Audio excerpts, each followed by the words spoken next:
प्रिय विद्यार्थियों, प्रायोगिक कक्षा के रूप में यह टैक्सोनॉमी का दूसरा पुष्प है। कल हमने कैलोट्रोपिस प्रोसेरा के वर्णन के बारे में समझा था। आज हम केसिया फिस्टुला, जो कि सामान्यतः अमलतास के नाम से जाना जाता है, इसके बारे में, इसका अर्ध वनस्पतिक भाषा में किस प्रकार से वर्णन किया जाता है, ये समझने की कोशिश करेंगे। केसिया फिस्टुला लिन, सामान्य नाम इसका गर्मेलो, Indian laburnum, golden shower tree और अमलतास के नाम से इसे जाना जाता है। सीजलपिनेसी फैमिली के अंदर ये पुष्प आता है और मुख्य रूप से लेग्यूमिनेसी कुल का ये एक उपकुल है जिसमें इस पुष्प को पढ़ा जाता है। पादप अगर आप देखें, इसका एक बड़ा ट्री दिखाई देता है और बड़े ही सुंदर येलो रंग के पुष्प जब आते हैं और पत्तियाँ इसकी गिर जाती है तो बहुत ही सुंदर छटा आपको प्रकृति के अंदर देखने को मिलती है।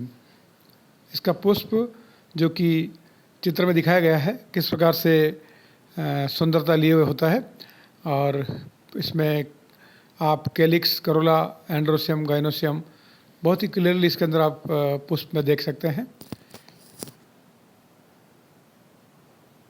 अगर आप देखें तो ये ग्रीन कलर के यहाँ पर कैलिक्स दिखाई दे रहे हैं इसके, ये करोला दिखाई दे रहे हैं इसके, और इसमें जो 10 स्टेमन होते हैं जिसके अंदर 3 स्टेमिनोड होते हैं, ये 3 स्टेमिनोड यहाँ पर दिखाई दे रहे हैं, और 4 छोटे स्टेमन होते हैं और 3 जो है सबसे बड़े लंबे स्टेमन होते हैं।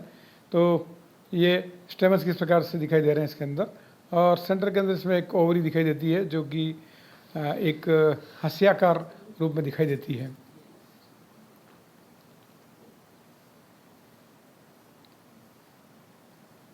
अगर हम पुष्प का वर्णन देखें तो उसके अंदर इसके जो विभिन्न हेडिंग्स हैं उसमें किस प्रकार से पुष्प का वर्णन किया जाता है, तो हम एक एक करके इस पुष्प को समझने की कोशिश करते हैं। हैबिट और प्रकृति, ये एक छोटा वृक्ष होता है। इसका स्तंभ जो कि एरियल, वायवीय होता है, इरेक्ट होता है, ऊर्ध्व होता है, वुडी होता है, काष्ठीय होता है क्योंकि वृक्ष के रूप में होता है इसलिए इसके अंदर जो है काष्ठ का निर्माण होता है, शाखित होता है, सिलेंड्रिकल बेलनाकार इसका तना होता है और अंदर से सॉलिड होता है और थोड़ा चमकदार होता है, ग्लेबरस होता है। पर्ण, पत्तियाँ इसकी जो है वो अल्टरनेट होती है, अल्टरनेट एकांतरित लीफ पाई जाती है, और यूनिपिन्नेट टू पेरीपिन्नेटली कंपाउंड लीफ होती है। हम कह सकते हैं कि जो है ये पिच्छाकार संयुक्त पर्ण होता है और इसके अंदर छोटे छोटे स्टिप्यूल पर्णक पाए जाते हैं। लीफ ब्लेड की संख्या इसके अंदर, पर्णकों की संख्या 4 से 8 पेयर से इसके अंदर पाए जाते हैं। पर्णक लार्ज होते हैं, ओवेट अंडाकार होते हैं, एंटार होता है सरफेस उनका, या कभी कभार वेवी भी होता है। एक्यूट होता है, आगे से तीखा होता है, और बेस इसका जो है वो बाणाकार होता है। इन्फ्लोरेसेंस, पुष्पक्रम, पुष्पक्रम इसके अंदर जो है लॉन्ग ड्रूपिंग रेसिम होता है, और हम कह सकते हैं इसके अंदर एसिमाक्स पुष्पक्रम होता है, लेकिन जो पुष्प की पेडंकल होती है वो नीचे की ओर लटकी हुई रहती है। ड्रूपिंग का मतलब होता है कि जो है वो थोड़ा सा लटकी हुई पाई जाती है, लेकिन होता ये एसिमाक्स पुष्पक्रम होता है इसके अंदर। आगे आता है पुष्प। पुष्प जो इसके अंदर ब्रैक्टिएट होता है, ब्रैक्ट पाया जाता है इसके अंदर, सहपत्र पाया जाता है, सहपत्री होता है, ई ब्रैक्टियोलेट, सहपत्र का हीन होता है। देन पेडिसिलेट, व्रंत युक्त होता है, सहव्रंत कहते हैं जिसको। कंप्लीट होता है, पूर्ण होता है। जाइगोमॉर्फिक, मतलब इसके अंदर एक व्यास सम्मित होता है पुष्प, द्विलिंगी होता है, पीले रंग का होता है, पंचतई होता है, और परिजायंगी पुष्प होता है, कम और ज़्यादा परिजायंगी होता है, और चक्रिक पुष्प होता है इसका। अगर हम कैलिक्स देखें इसके अंदर तो कैलिक्स जो है वो 5 सेपल्स पाए जाते हैं इसके अंदर, जो कि आधार पे डिवाइडेड रहते हैं, और कोर छादी होते हैं, ऑब्लॉन्ग होते हैं, पॉलीसेपलस होते हैं, आपस में एक दूसरे से फ्री होते हैं, स्वतंत्र होते हैं ये। करोला भी इसके अंदर 5 पेटल्स पाए जाते हैं, 5 दल पाए जाते हैं, और क्लोड होते हैं जिसके अंदर नीचे की तरफ इसके अंदर विंग और क्लो के रूप में दिखाई देते हैं। ओबोवेट होते हैं, थोड़ा अंडाकार शेप लिए हुए होते हैं, और वेंड होते हैं, उनके अंदर जो है धारियाँ या वेंस जो है वो अच्छी सी दिखाई देती है। और पोलीपेटलस होते हैं, पृथक दली होते हैं। एंड्रोसियम, जैसा कि मैंने पहले भी बताया था आपको, इसके अंदर जो है फ्लावर के अंदर, पुष्प के अंदर जब आपको दिखाया था, उसके अंदर 10 स्टेमन होते हैं। उसमें 3 सबसे बड़े स्टेमन होते हैं जो कि ज़्यादा कर्ल्ड होते हैं, थोड़े से मुड़े हुए रहते हैं, और उनके ऊपर बड़े ऑब्लोंग कर्ल्ड परागकोश होते हैं। जबकि 4 मीडियम स्टेमन वो स्ट्रेट होते हैं, थोड़े छोटे होते हैं आकार में, और 3 बचे हुए जो एंथर्स होते हैं और स्टेमन्स होते हैं वो जिनके ऊपर एंथर्स का निर्माण नहीं होता है और छोटे होते हैं वो, और वो स्टेमिनोड कहलाते हैं, क्योंकि इसके अंदर जो है ये वंध्य पुंकेसर होते हैं बेसिकली। पोलीएंड्रस होते हैं, आपस में एक दूसरे से स्वतंत्र होते हैं। और डिप्लोस्टेमिन्स होते हैं, ये 2 वर्ल के अंदर 2 चक्रों में पाए जाते हैं, इसलिए इसको द्विचक्र पुंकेसरी कहते हैं। परागकोश द्विकोष्ठी होते हैं, आधार लग्न होते हैं और अंतर्मुखी होते हैं। देन गाइनोसियम, इसका जायांग जो होता है वो ओवरी जो इसकी कैलिक्स के आधार पर फ्री होती है, प्रैक्टिकली सुपीरियर दिखाई देती है। ये एकांडपी होती है, एक कोष्ठी होती है, इसमें कई सारे ओव्यूल्स बीजांड पाए जाते हैं। और प्लेसेंटेशन इसके अंदर जो है वो सीमांत बीजांड्यास जिसको हम कहते हैं पाया जाता है। फल इसका लेग्यूम होता है, लॉन्ग सिलेंड्रिकल होता है और लटका हुआ रहता है, पेंडुलस इसलिए कहते हैं इसको, और इनडिहाइसेंट होता है जो कि एस्पुटेंशियल इसका फल होता है। सिग्निफिकेंस, जैसा कि मैंने आपको पहले बताया था कि जो है इसके पुष्प बड़े ही सुंदर होते हैं, और रोड साइड के ऊपर जो है प्लांटेशन के अंदर इसको काम में लिया जाता है, क्योंकि जो है बहुत ही सुंदर इसके अंदर जो है पीले कलर के पुष्प जो है जो कि प्रकृति के अंदर बहुत ही सुंदर स्वरूप उत्पन्न करते हैं। वुड इसकी जो है वो एग्रीकल्चर इम्प्लीमेंट बनाने के लिए काम में ली जाती है। इसकी बार्क जो है वो टैनिंग और डाई इंडस्ट्री के अंदर काम में ली जाती है। जबकि इसका फलों का जो पल्प होता है वो बहुत ही अच्छा रेचक होता है, पुर्गेटिव होता है, और जनरली इसके फलों के पल्प को चेस्ट और हार्ट डिजीज के अंदर भी काम में लिया जाता है।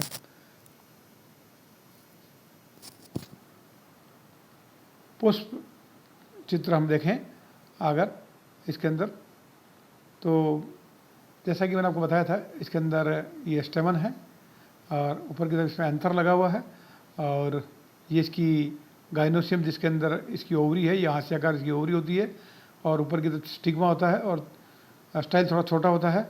और यहाँ पर ये इसका फल दिखाया गया है जो कि इंडिहाइसेंट लेग्यूम होता है।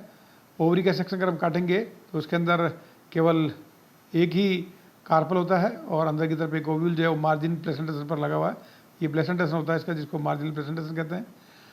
अगर हम इसका पुष्प चित्र देखें तो पुष्प चित्र के अंदर हमें ये मात्रक्स होता है, ये इसका इंटीरियर साइड है, ये पोस्टीरियर साइड है, ये दोनों इसकी जो है लेटरल साइड होती है। अंदर की तरफ ये ओवरी दिखाई गई है, और 10 स्टेमन जो है वो 2 चक्र के अंदर 5-5 के चक्र में दिखाए गए हैं। लेकिन इसके जो पोस्टीरियर 3 स्टेमन होते हैं वो स्टेमिनोड होते हैं, तो ये तीनों जो है वहाँ पर स्टेमिनोड दिखाए गए हैं। अगर इसका हम पुष्पसूत्र लिखें तो पुष्पसूत्र जो है इसका वो BR for bracteate, zygomorphic, bisexual, K5 का मतलब कैलिक्स में 5 होते हैं और वो फ्री होते हैं। C5 वो भी जो है करोला भी 5 होते हैं और वो फ्री दिखाई देते हैं। एंड्रोसियम इसके अंदर 10 होते हैं, जिसमें मैंने बताया कि आपको 3 बड़े होते हैं, 4 फिर छोटे होते हैं जो कि 7 फर्टाइल होते हैं, और लास्ट के 3 जो होते हैं वो स्टेमिनोड के रूप में होते हैं। इस प्रकार कुल मिलाकर के अंदर 10 स्टेमन पाए जाते हैं। ओवरी जो कि एकांडपी होती है और परिजायंगी होती है। इसके अंदर जो है नीचे की तरफ इसका जो निशान दिखाया गया है ये परिजायंगी का निशान है, और एकांडपी ओवरी इसके अंदर दिखाई गई है। अगर हम ब्लैक एंड वाइट के अंदर इसका पुष्प चित्र देखें तो थोड़ा आपको अच्छे तरीके से समझ में आ सकता है कि जो किस प्रकार से दिखाई देता है। ये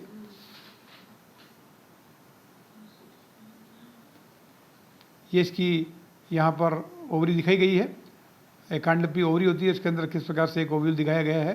सीमांत बीजांड्यास है ये यहाँ पर, और ये इसका गाइनोसियम दिखाया गया है जिसके अंदर हास्याकार इसका गाइनोसियम होता है।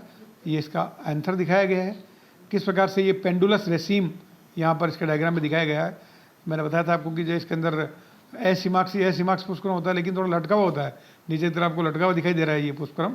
और यहाँ पर इसके पुष्प का एलएस दिखाया गया है, जिसके अंदर कैलिक्स, करोला, एंड्रोसियम, गाइनोसियम सभी चीज़ें इसके अंदर दिखाई गई है।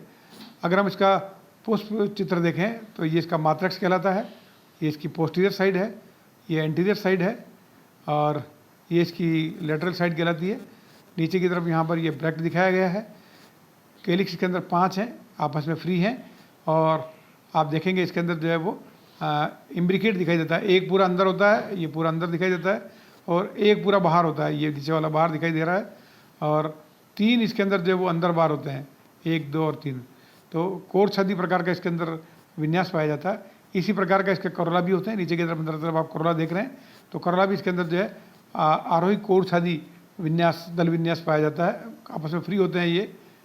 और स्टेमन जैसे कि मैंने आपको बताया था, इसके अंदर 2 वर्ल में होते हैं, 5+5 होते हैं। बाह्य वर्ल के अंदर 5 स्टेमन है, जिसके अंदर 2 स्टेमिनोड दिखाए गए हैं जो काले काले गोले दिखा रखे हैं, और अंदर की वर्ल के अंदर भी इसमें 1 स्टेमिनोड है। इसका मतलब जो है 5+5 के अंदर ये कुल 10 स्टेमन होते हैं, और साथ ही इसके अंदर जो 3 पोस्टीरियर स्टेमन होते हैं वो सारे स्टेमिनोड होते हैं, और सेंटर के अंदर इसके अंदर ओवरी दिखाई गई है। तो इस प्रकार से हम अगर पुष्प का डिटेल देखें तो आपको आसानी से इसके अंदर समझ में आता है कि इसके अंदर कुछ विशेष प्रकार के लक्षण जो दिखाई देते हैं वो इसके अंदर पेंडुलस रेसिम इसका इन्फ्लोरेसेंस है, आसियाकार ओवरी है, इसका जो ओवरी है वो यूनिक मोनोकार्पुलरी होती है, और साथ में मार्जिनल प्रेजेंटेशन होता है। और एंड्रोसियम के अंदर इसके अंदर जो है 3 वंध्य स्टेमन पाए जाते हैं, जिसको हम स्टेमिनोड कहते हैं। और इसका जो करोला होता है वो करोला जो है वो आरोही कोर छादी के रूप में आपको दिखाई देता है, असेंडिंग इम्ब्रिकेट टाइप का जो इसका एस्टिवेशन होता है। तो आसानी से हम इसको समझ सकते हैं हम। क्लासिफिकेशन किंगडम प्लांटी, देन क्लैडे के फॉर्म में हम इसको देखें, ट्रिक्यूफाइट, एंजियोस्पर्म्स, यूडिकोट्स और रोसिड्स। ऑर्डर इसका फेबेल्स होता है, फैमिली फेबेसी होती है, और जीनस केसिया, स्पीशीज केसिया fistula. Thank you very much. आपको इसको फाइल में उतार करके और डायग्राम से एक बार बना लें, फिर इसको आप चेक करें प्रैक्टिकल ले में आकर के।